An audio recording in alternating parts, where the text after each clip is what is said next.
Serangan Amerika Serikat AS terhadap sejumlah fasilitas sipil di Iran dinilai berpotensi memicu eskalasi konflik yang lebih luas di kawasan Timur Tengah.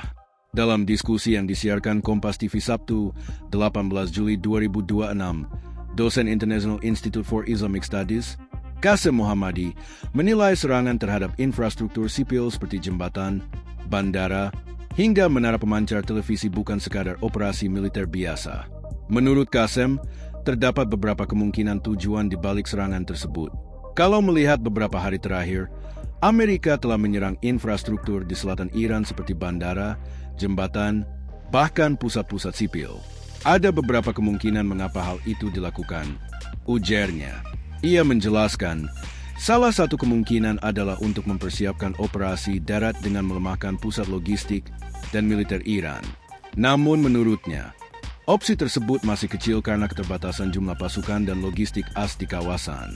Kemungkinan lain adalah mengganggu jalur logistik Iran yang menguasai kawasan Selat Hormuz, sekaligus menciptakan tekanan sosial terhadap masyarakat Iran agar mendorong pemerintah menghentikan perlawanan. Qasem mengatakan kondisi keamanan secara umum di Iran masih terkendali.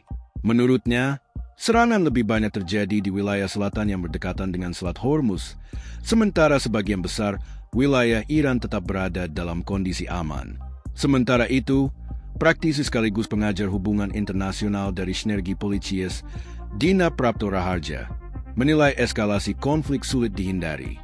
Ia melihat pemerintah AS memiliki waktu yang terbatas untuk menunjukkan hasil operasi militernya kepada publik domestik. Amerika Serikat dalam waktu yang sesingkat-singkatnya, kurang dari 2 bulan ke depan, punya target menciptakan destruksi yang masif di Iran, kata Dina. Menurutnya, kondisi politik dalam negeri AS membuat pemerintah Donald Trump harus menunjukkan keberhasilan operasi militer sebelum dukungan politik semakin melemah. Dina juga menilai, serangan terhadap fasilitas sipil merupakan bagian dari upaya meningkatkan biaya perang yang harus ditanggung Iran sehingga kemampuan perlawanannya semakin berkurang. Ia memperkirakan Iran akan terus melakukan serangan balasan terhadap fasilitas militer AS di kawasan. Namun, ia menilai sasaran Iran lebih ditujukan kepada pangkalan militer Amerika Serikat dibandingkan negara-negara Teluk sebagai negara sekutu Washington. Menurut Dina, komunikasi antara Iran dan negara-negara Teluk akan menjadi faktor penting untuk mencegah salah perhitungan yang dapat memperluas konflik. Di sisi lain, Qasem menyatakan Iran tidak akan tinggal diam jika wilayah atau fasilitas yang digunakan untuk menyerang negaranya berasal dari negara-negara sekutu AS. Ia mengklaim Iran telah menyerang sejumlah pangkalan militer Amerika Serikat di beberapa negara kawasan sebagai bentuk respons terhadap serangan Washington.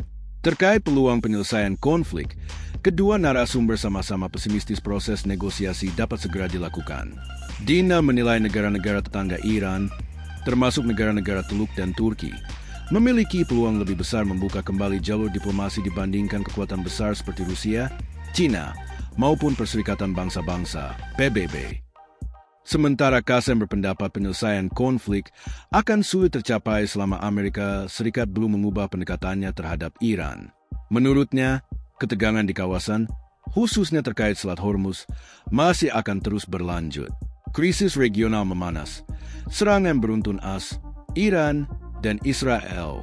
Sementara itu, serangan udara Amerika Serikat terhadap Iran memasuki malam ke-8 berturut-turut, Minggu, 19 Juli 2026.